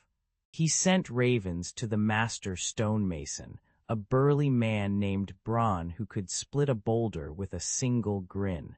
Next came the mystics, cloaked in incense smoke, promising that the walls would sing if the moon touched them at midnight. Finally, a wandering poet named Lyra arrived, humming verses that sounded suspiciously like a 21st-century rap battle about constellations. Together they trekked through mud-slick valleys, their boots squelching in river slime while the scent of wet earth mixed with bronze sweat and the mystic sandalwood. Arion greeted them at the chosen ridge, where the wind howled like a disgruntled dragon and the stars blinked in conspiratorial rhythm.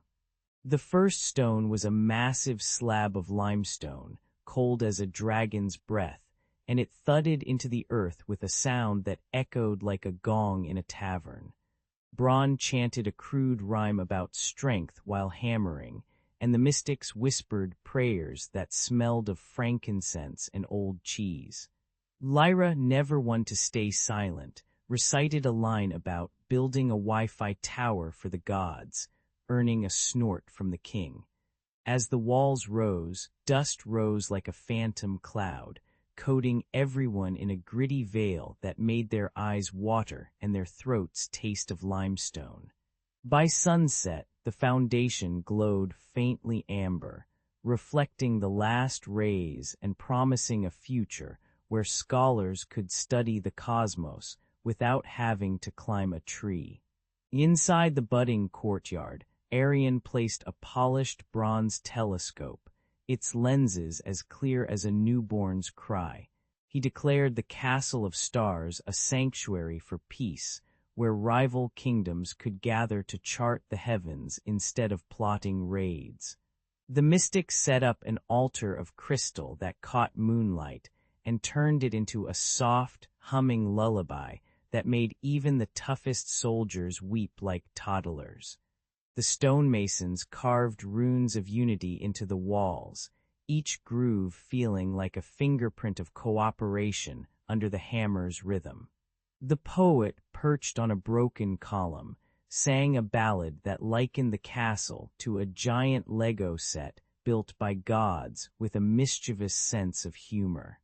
Word of the castle spread faster than a gossip chain on a medieval tavern Wi-Fi, and neighboring lords arrived bearing gifts of honey, goat cheese, and a surprisingly decent playlist of lute covers of modern pop songs.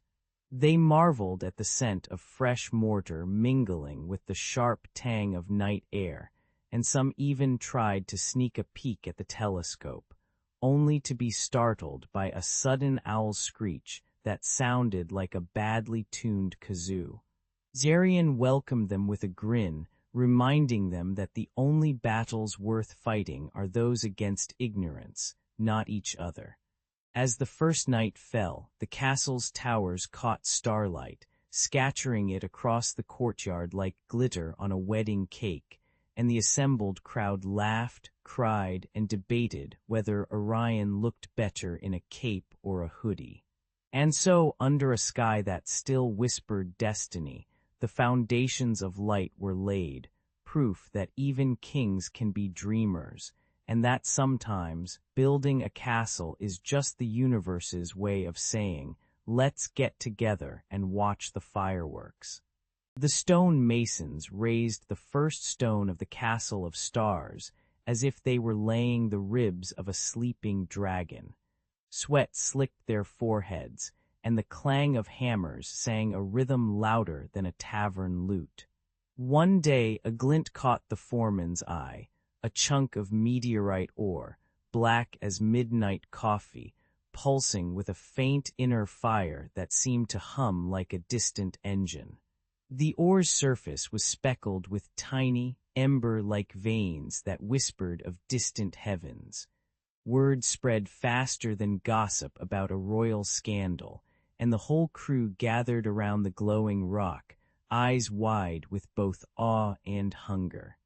The castle's mystics, cloaked in robes that smelled of incense and old parchment, coaxed the meteorite's secret with chants that sounded suspiciously like a karaoke version of Stairway to Heaven. They fashioned the ore into luminous tiles, each one exhaling a soft, amber glow that painted the courtyard in a perpetual twilight. The air filled with the sharp tang of molten metal and the sweet perfume of fresh-cut pine from nearby forests.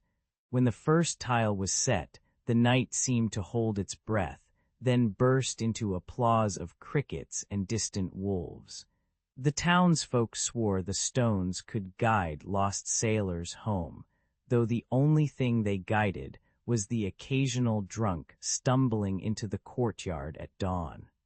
News of the glowing bricks traveled beyond the castle walls, landing in the ears of Lord Grimbald, a warlord who collected enemies like a kid collects Pokémon cards. Grimbald's beard twitched with envy as he imagined his own keep bathed in perpetual starlight, perfect for late-night strategy meetings and dramatic entrances. He dispatched a band of sneaky spies, each dressed in the finest camouflage. A sack of potatoes, a troop of traveling minstrels, and one particularly ambitious pigeon. Their mission was simple: steal the secret of the celestial forge and bring it back to Grimbald's grim citadel.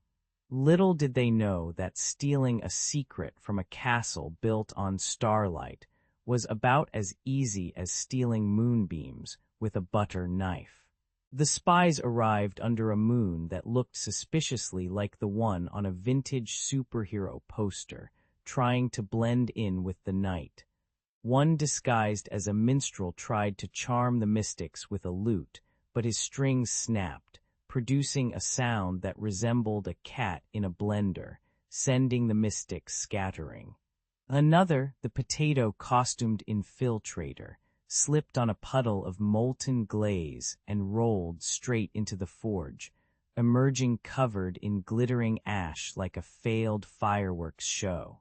The pigeon, however, succeeded in perched atop the highest tower, cooing loudly and attracting a flock of hungry ravens that swooped down, creating a chaotic aerial ballet. By sunrise, the castle's guards were left cleaning up a mess of broken lute strings, smoldering potatoes, and bewildered birds, while the spies fled with nothing but a bruised ego and a half-eaten crumb of history. Lord Grimbald, upon hearing the debacle, laughed so hard his armor rattled like a tin can in a hurricane, realizing that some secrets are better left sparkling in the night. The artisans, meanwhile, polished the luminous tiles until they shone brighter than a Hollywood red carpet, proudly declaring that the castle would now be known as the Celestial Forge, a name that sounded both epic and slightly pretentious. The mystics whispered that the meteorite's fire was a reminder that even the heavens can be a little messy, like a cosmic espresso spill. As the castle settled into its glowing glory, the scent of fresh stone mingled with the lingering aroma of burnt potatoes, a reminder that history is often seasoned with unexpected flavors. And so the Castle of Stars stood, a beacon of light, laughter, and a cautionary tale for any warlord thinking they could steal the night sky with a sack of spuds. The night at the Castle of Stars hung heavy with the scent of pine sap and distant sea salt.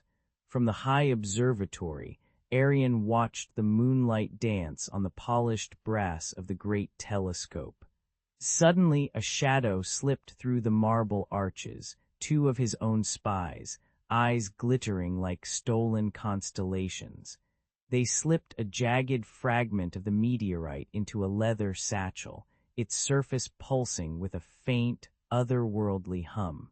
As they vanished into the labyrinthine corridors, the stone floor echoed with the clink of their boots, a betrayal louder than any war drum. By dawn, the fragment had found its way to the warlord's camp, where it was hailed as a weapon of the gods. Messengers arrived at the castle bearing scrolls sealed with the king's sigil, demanding the return of the celestial stone or face annihilation. The air in the great hall grew thick with the smell of sweat and burning pitch as heated voices rose like angry gulls. Outside, the horizon swelled with the black silhouettes of the warlord's army, banners flapping like angry moths. The diplomatic crisis crackled, a tinderbox ready to ignite at the slightest spark. Garion, never one for idle contemplation, slammed his fist on the oak table and shouted, "We cannot let a couple of backstabbing rats rewrite our destiny." He summoned his most trusted allies. The scribe who could read the stars like a teenager reads memes, the blacksmith whose hammer sang louder than a rock concert, and a retired minstrel who still remembered the lyrics to every battle hymn. Together they plotted a daring night raid, their plans scribbled on parchment that smelled of ink and roasted chestnuts. The spy's betrayal became a rallying cry, turning fear into a fierce, almost comedic determination. With a wink, Arian reminded them that even in the darkest times, a good joke could be sharper than a sword. Meanwhile, the castle's burgeoning library of star charts trembled under the threat, the vellum pages rustling like restless ghosts. The scent of old parchment mixed with the metallic tang of the meteor fragment, creating an aroma that was part nostalgia, part alien ozone. Garion ordered the guardians to encircle the observatory, their armor clanking like a marching band of tin cans. He himself climbed the spiral stairs, feeling the cold stone bite his fingertips, and whispered ancient verses that made the candles flicker in applause.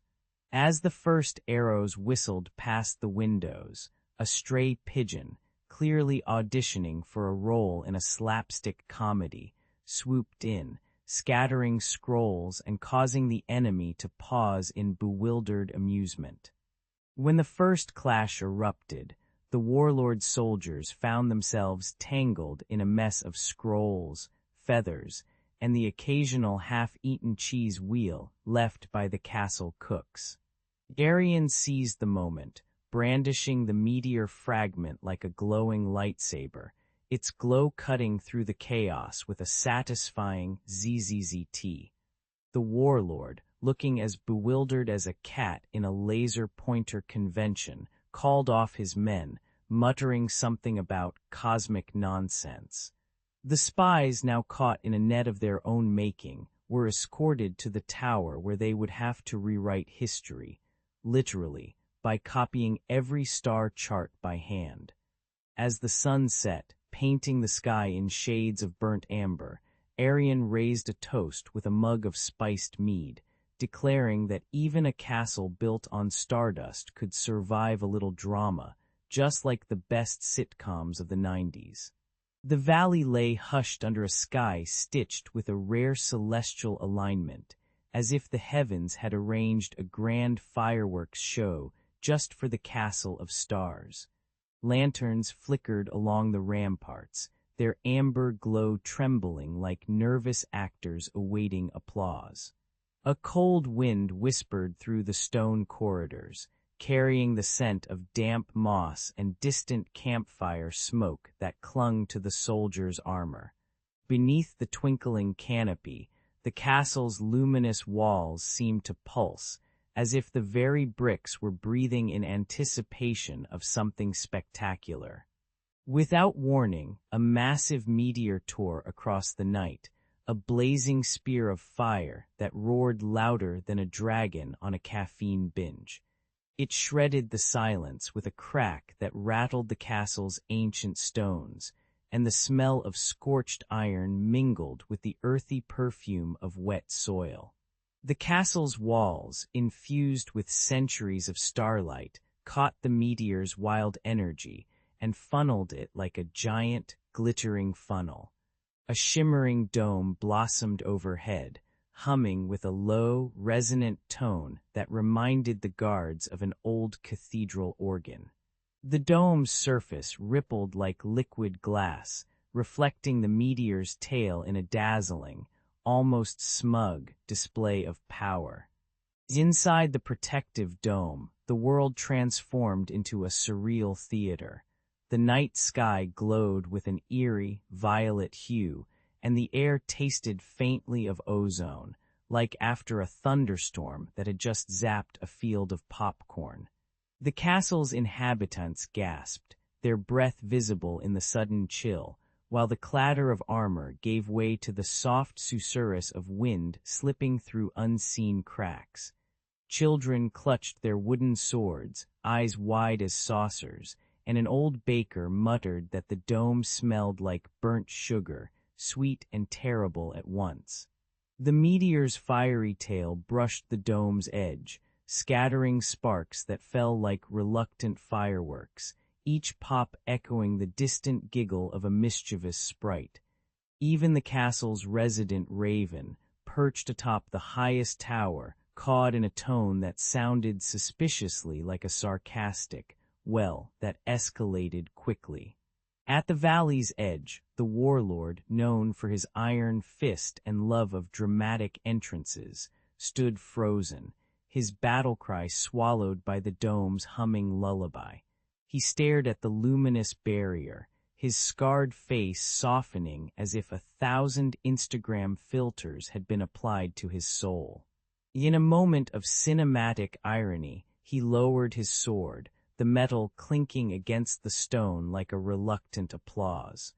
"I surrender," he muttered, half in awe, half in disbelief, as if he'd just witnessed the universe binge watching a Marvel movie and deciding to rewrite the script.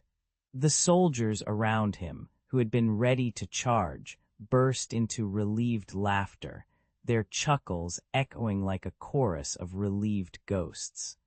When the meteor finally dissolved into a cascade of harmless stardust, the dome faded, leaving the valley bathed in a gentle, post-apocalyptic glow. The castle's walls, still humming faintly, seemed to sigh with contentment, having proven their purpose beyond mere fortification. The warlord, now a reluctant peacekeeper, helped rebuild the broken carts, his once grim visage now softened by the faint scent of fresh pine and hope. Villagers gathered around a fire, swapping exaggerated tales of the night the sky fell, each story spicier than the last, some even claiming the meteor tasted like a spicy taco. As the night deepened, the castle stood proudly, a beacon that would make even Star-Lord from Guardians of the Galaxy nod in approval. When the last battle drums fell silent, a hush settled over the valley like a warm blanket tossed over a restless child. Scholars from every kingdom trudged up the winding cobblestones, their satchels clanking with scrolls, quills, and the occasional half-eaten cheese wheel that left a pungent trail. The castle of stars glittered atop its hill, its towers catching moonlight and reflecting it back like a cosmic disco ball. No surprise that even the nightingales tried to keep rhythm. Lanterns flickered, casting amber shadows that danced across stone walls, while the scent of fresh pine mingled with the acrid tang of ink. In that moment, the air tasted like possibility, seasoned with a dash of irony. After centuries of war, the biggest weapon now was a well-timed footnote. Arian's vision, once a whispered dream over campfires, now burned brighter than any dragon's breath. He had imagined a place where curiosity could outshine swords, and the castle answered with libraries that stretched higher than the highest tower, each shelf groaning under the weight of knowledge like an overpacked moving van. Students argued over philosophy with the fervor of a superhero showdown, shouting to be or not to be, as if it were a battle cry from a medieval Avengers assemble. The courtyard echoed with the clatter of parchment, the rustle of robes, and the occasional sneezes caused by dusty tomes, proof that even enlightenment can be a little dusty. Yet every laugh, every gasp of awe, stitched the old stone together into a living tapestry of learning. Debates erupted in the great hall, where the scent of roasted lamb mingled with the metallic bite of spilled wine, creating a banquet for both mind and belly. A dwarf alchemist demonstrated a glittering potion that fizzed like a soda pop, prompting a nervous scholar to remark, "That's more volatile than my last Tinder date." The chatter rose and fell like a tide, punctuated by the occasional sigh of relief when a particularly stubborn equation finally clicked into place. Outside, the wind whispered through the battlements, carrying the distant howl of wolves that sounded oddly like a choir of background singers in a low-budget fantasy film. By nightfall, the castle glowed not just with starlight, but with the soft, steady hum of lanterns, and the faint, comforting crackle of a hearth that smelled like burnt marshmallows. Stories of the castle's birth traveled faster than a royal courier on a caffeine binge, passed down by bards who added a dash of drama and a pinch of exaggeration. Children gathered around hearths, eyes wide as saucers, as elders recounted how Arian coaxed the very stars to lend their light, a tale that made even the most skeptical farmer grin like a cat with a fresh fish. The legend grew with each retelling, sprouting new branches. Some claimed the castle's foundation was laid on a bed of giant squid ink, explaining the occasional ink splotch on the marble floors. Yet the core truth remained. Cooperation under the night sky could forge something stronger than any steel sword. In the marketplace, merchants sold star-lit scrolls, scented with lavender, proving that even commerce got a whiff of the castle's magical aura. Centuries later, the Castle of Stars still stands, its towers humming with the echo of countless lectures, laughter, and the occasional accidental sneeze that sent scrolls fluttering like startled pigeons. Visitors now step through its gates with smartphones in hand, snapping selfies that capture the ancient stone bathed in modern LED glow, an odd but charming juxtaposition of past and present. The legacy of light that Arian ignited continues to guide scholars, adventurers, and even the occasional rogue poet who sneaks in to recite verses about moonlit cheese. As the wind sighs through the battlements, it carries a reminder. True power lies not in might, but in minds that dare to question, collaborate, and occasionally crack a joke about dragons needing therapy.